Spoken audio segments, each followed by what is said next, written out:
देखो, जो शरणागति है, शरणागति, तो शरणागति का भाव आरंभ में ही पूर्ण भक्ति हो जाता है, और अन्य भाव में साधना है।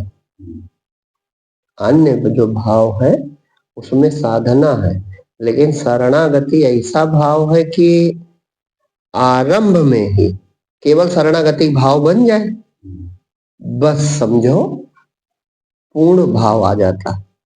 हाँ, जैसे भगवत प्राप्ति साधना करके भगवत प्राप्ति हो तब हम पूर्ण होंगे, लेकिन शरणागति ऐसा सुंदर और निर्मल भाव है, सरल भाव है कि जैसे शरणागति अच्छे से हमारे समझ में आई और हम भगवान के शरणागत हुए, बस उसी समय पूर्णता का अनुभव होने लगता है।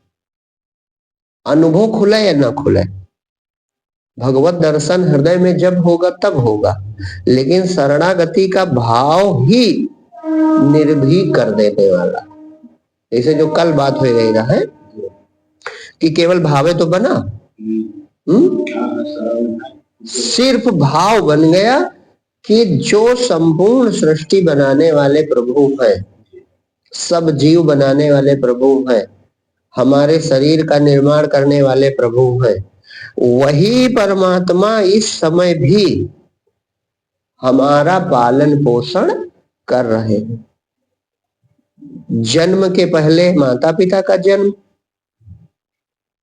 और मनुष्य जन्म के पहले फल, अनाज, दूध, धरती, आकाश, जल, प्राणवायु, माने जीव को या मनुष्य को क्या क्या चाहिए उस परमात्मा को पहले से पता था, पूरी व्यवस्था की, नहीं किया? और शरीर का जन्म दिया तो शरीर के अंग प्रत्यंग, मुख से खाना है, एक जिह्वा चाहिए जिससे हम स्वाद लें, 32 दांत चाहिए, 2 हाथ पैर चाहिए, आंखें चाहिए, माने ये कितना जटिल है शरीर की रचना।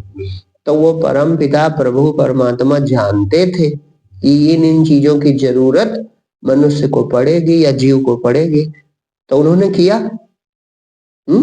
तो अगर ये भाव आ जाए, सही समझ में आ जाए कि जिसको इतना हमारा ख्याल रखता है, तो का जीवन के छोटे छोटे दुख या छोटी छोटी समस्या उससे कहनी पड़ेगी? नहीं कहनी पड़ेगी, एक बात। और दूसरी बात, अगर हम उसे पाना चाहते हैं, अगर हम उसका दर्शन करना चाहते हैं, अगर हम उससे मिलना चाहते हैं, तो केवल यह भाव ही मिला सकता है। और मिलने का भाव भी केवल समर्पण आ जाए। समर्पण, पूर्ण समर्पण तो ये है कि अपनी इच्छा होना, समर्पण कहाँ हुआ है भाई? पूर्ण भक्ति तो यही है कि प्रभु, जैसे एक दिन एक वीडियो में है बात कि हम भगवान को कब पुकारते हैं, तो जब पुकारते हैं जब हमारे बस में कुछ नहीं होता, ऐसा संकट आया, ऐसा दुख पड़ा, ऐसा समस्या आई कि हमारे बस में कुछ नहीं रहा, मनुष्य की शक्तियां नहीं काम आई, न धन काम आया, न बुद्धि काम आई, न डॉक्टर काम आए, कोई काम ना आया, तब हार गया, तब पुकारा, अरे प्रभु रक्षा करो।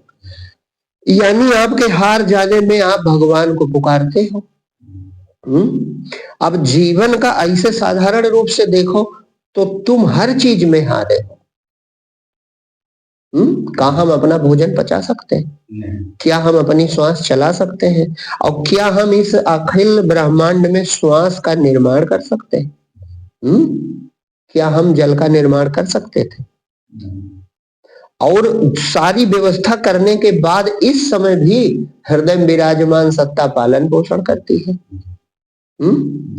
वही श्वास चलावे, वही भोजन पचावे, वही 1 फीट के शरीर को 5 फीट का बनावे, और वही इसका नाश भी करे, संहार भी करे, नियंत्रण भी रखे। तो ये भाव आ जाए कि जो परमात्मा हमेशा साथ है, इतना ख्याल रखता है, तो वही है। इसमें मैं भाव ही दूरी है, तो मैं मिटाओ ना, बल्कि मैं भगवान को अर्पित करते कि प्रभु मेरे रूप में तुम ही हो। हम ना जान पावे तो क्या हुआ, जाने या ना जाने, बिना जाने आपने आज तक मेरा सारा काम किया। हम आपको ना जानते हैं, ना भजन करते थे, फिर भी आपने मेरा पालन पोषण किया। आज भी कर रहे हैं। सो जाने पर अहंकार बुद्धि नहीं काम करती, हमारी श्वास चलती रहती, हमारा भोजन पचता रहता है, हमारा खून दौड़ता रहता है। तो इसमें तो सिद्ध है कि वह परमात्मा अपना समझ के, अपना स्वरूप समझ के खुद है वो, ऐसे भाव से वो पूरे संसार का या पूरे ब्रह्मांड का पालन पोषण कर रहा है। अगर पृथक माने तो करवे ना करे,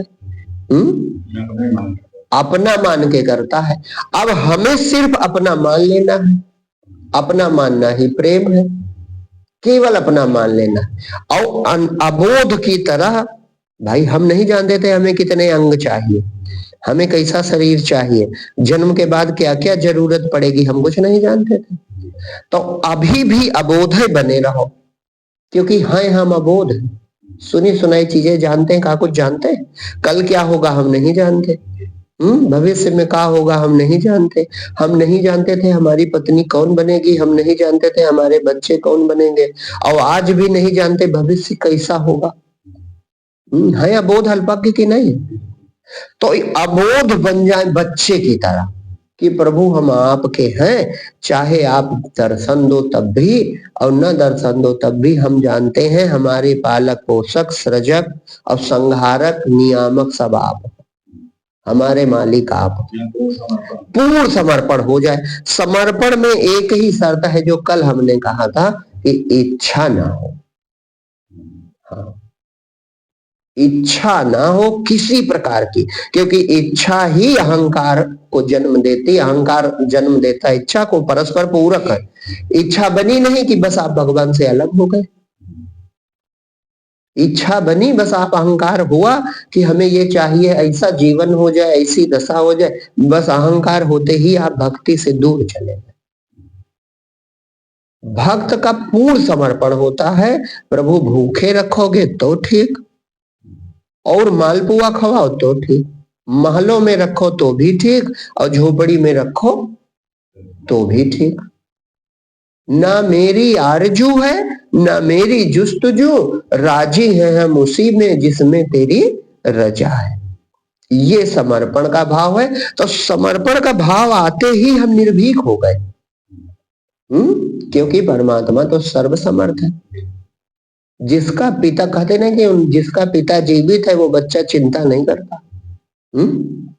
जैसे हम कहा करते हैं रेलवे स्टेशन पर प्लेटफॉर्म पे माता पिता नहीं सो सकते, लेकिन 5 साल का बच्चा पैर फैला के सो जाता है।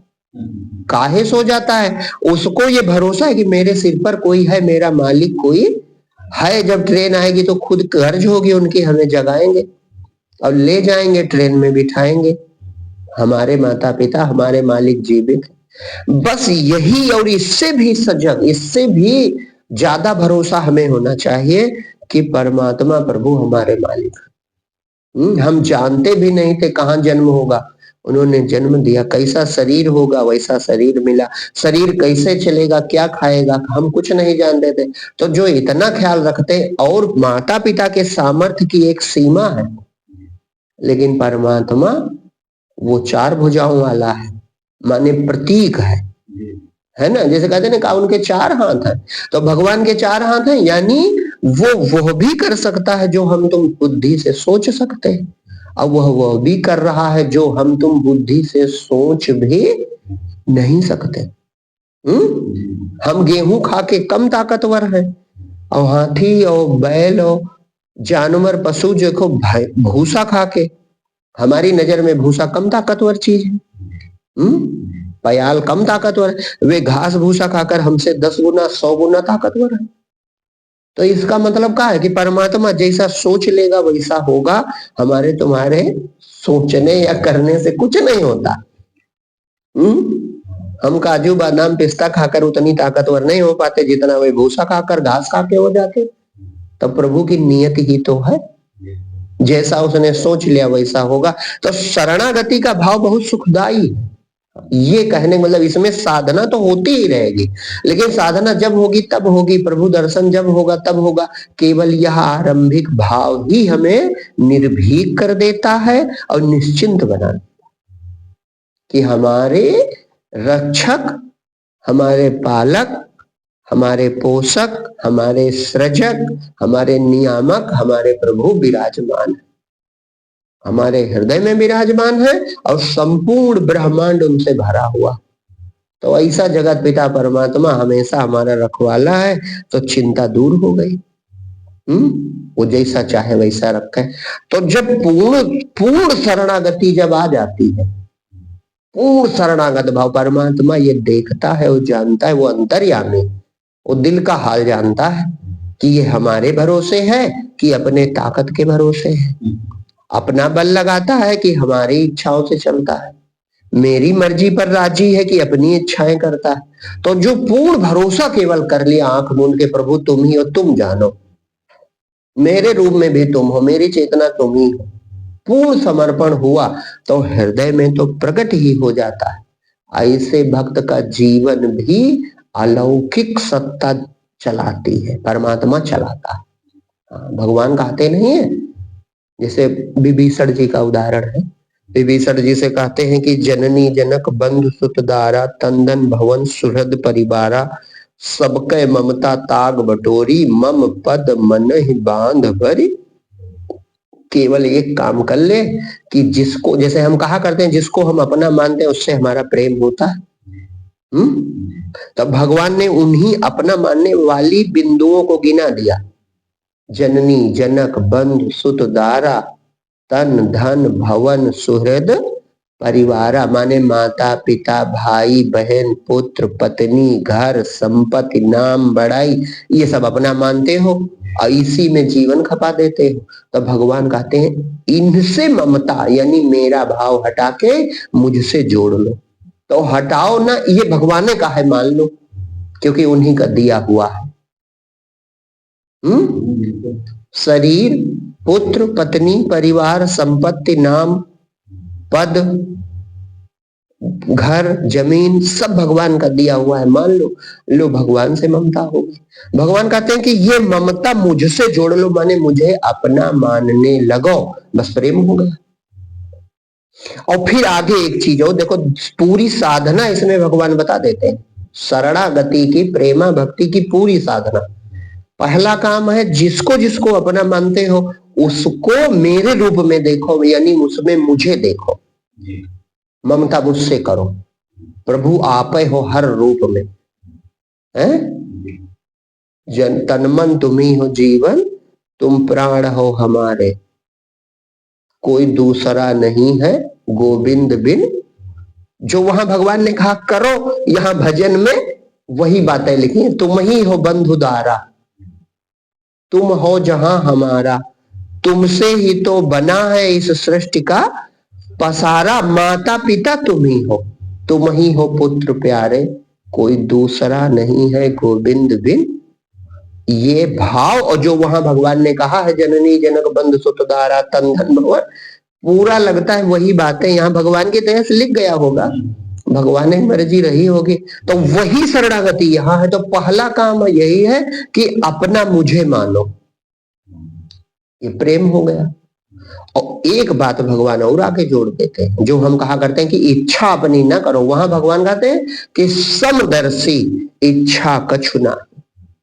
ये शर्त है, नहीं तो फिर फलीभूत नहीं होगी भक्ति। अपनी इच्छाएं जिसकी होती हैं फलीभूत नहीं हो सकती भक्ति। समदर्शी इच्छा कछु नाही, हरस शोक भय नहीं मन माए, ना कोई चिंता करो, ना सुख पाकर प्रसन्न हो और ना दुख में नाराज हो जाओ, दुखी हो जाओ। समदर्शी बने रहो कि प्रभु की मर्जी मानते रहो। भगवान कहते हैं अगर विभीषण कोई ऐसा करता है, ऐसा, यही दो काम करने और कुछ नहीं करना। पहला काम सब कुछ भगवान को मान लेना, सब हमारे हैं प्रभु, और दूसरा काम कोई हमारी इच्छा नहीं, प्रभु आपकी मर्जी, चाहे जैसे रखो। समदर्शी इच्छा कछु नहीं, हर्ष शोक भय नहीं मन में। अगर ये दो काम करता है तो भगवान आगे बहुत बड़ा उद्घोष करते, कहते हैं अस सज्जन मम उर बस कैसे, लोभी हृदय बसे धन। कितनी बड़ी बात है। है?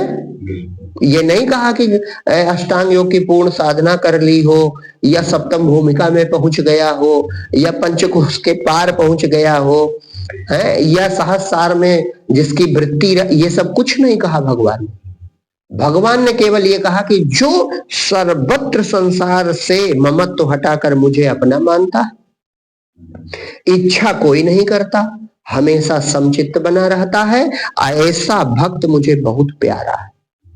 जिस तरह लोभी आदमी का मन हमेशा धन में बसा रहता है, इसी तरह मेरा मन भक्त में बसा रहता है। यानी मैं ध्यान रखता हूं कि मेरा भक्त भूखा तो नहीं है, मेरा भक्त प्यासा तो नहीं है, मेरे भक्त को कोई कष्ट तो नहीं है, मेरे भक्त को कोई सता तो नहीं रहा। कितनी बड़ी बात है। भगवान का उद्घोष है कि अस सज्जन मम, वैसे तो भक्तों के दिल में मैं बसता हूं, लेकिन विभीषण जी ऐसा भक्त दुनिया से अलग है। अस सज्जन मम उर बस कैसे, लोभी हृदय बसे धन जैसे। बहुत बड़ी बात भगवान कह रहे हैं कि जो इस तरीके का दुलारा भक्त है हमारा प्यारा, वो मेरे दिल में बसा रहता है। इसका उदाहरण लिखा है, भगवान गए तो पृथ्वी माता जस की तस रही कि प्रभु आपने हमें कठोर बनाया है तो हम क्या करें, हम ऐसे रहेंगे। लेकिन जब भरत जी जा रहे हैं तो न सरस्वती के साहस है कि बुद्धि बदले, और न देवताओं में साहस है कि कोई बाधा डाल सके। और ये लिखा है कि पृथ्वी माता, ये स्पष्ट चौपाई लिखी हुई कि जो कुश है, कंकड़ है, कठोरता है, धरती माता अपने हृदय में छुपा लेते और कोमल हो जाते। कोमल इसलिए हो जाते हैं कि भगवान का दुलारा जा रहा है और कहीं प्रभु नाराज न। चित्रकूट प्रसंग पढ़ो, राम कथा में देखो, लिखा साफ साफ। गंगा जी में, माने गंगा में प्रवेश करते हैं, गंगा जी अपने को कृतज्ञ मानते। भक्ति कितनी बड़ी महिमा है। तो इसमें तो कोई साधना भगवान ने नहीं बताया कि इतनी सिद्धि प्राप्त कर ले या इतना त्याग कर ले, कुछ नहीं कहा। बस इतने केवल दो ही बातें हैं कि जहां जहां ममत्व का भाव है वहां मुझे देखने लगो, मुझे अपना मान लो और अपनी इच्छाएं त्याग दो। समदर्शी इच्छा कछु नहीं, बस निर्भीक रहो, निश्चिंत रहो, प्रभु जैसा रखेंगे रहेंगे। फिर हम काहे चिंता करें कि वो दर्शन दे, हमारा कोई नौकर है भगवान का, वो तो मालिक है। जब चाहेगा हमसे खुश होगा, शरणागत भाव, हम शरण में पड़े हैं और वो प्रसन्न होगा तो मिल भी जाएगा, हृदय का अंधकार दूर कर देगा, भ्रम दूर कर देगा, स्वयं प्रकट हो जाता है। वो अपनी ही दया से प्रकट होता है। उसने कहा है मैं जिस पर प्रसन्न होता हूँ उसका वरण कर लेता हूँ, और वरण करता हूं तो उसके हृदय में प्रकट हो जाता हूँ। तो स्वयं प्रकट भी हो जाएगा। और प्रकट हो या ना हो, तुम बस मौन हो जाओ कि प्रभु तुम ही हो, चाहे जैसे रखो, अपनी इच्छा त्याग दो। तब भगवान कहते हैं ऐसा शरणागत भक्त वो हमेशा हमारे हृदय में बसा रहता। कितनी अद्भुत बात है। तो शरणागत भाव ही सब कुछ है। पूरी तरह समझ के और हम शरणागत भाव से जीवन जीने लगे। जो कर्तव्य मिला है प्रभु का आदेश माने, प्रभु की सेवा माने कि भगवान ने संसार की सेवा के लिए हमें ये कर्तव्य दिया है। बढ़िया प्रेम से कर्तव्य करो, हमेशा भाव रखो प्रभु तुम ही हो, चाहे जैसे रखो। और जब समय मिले शेष तो भजन के समय यही सोहम भाव से रूप सच्चिदानंद न दूजो, वाको सोहम भाव से पूजो। क्योंकि अज्ञान कल्पना काहे करो भाई, कल्पना हम नहीं करने कहेंगे, क्योंकि कल्पना के बाद फिर इधर वापस आना। तो सीधे जो मैं भाव की चेतना उठ रही, मैं बस इसे सौंप दो प्रभु ये तुम ही हो। जब मैं था तब हरि नहीं, अब हरि है मैं नाही, प्रेम गली अति साकरी या में दुई न समाये। प्रभु शरीर भी तुम हो और शरीर के अंदर मैं करने वाली चेतना ये तुम ही हो। बस कितना सुंदर भाव है।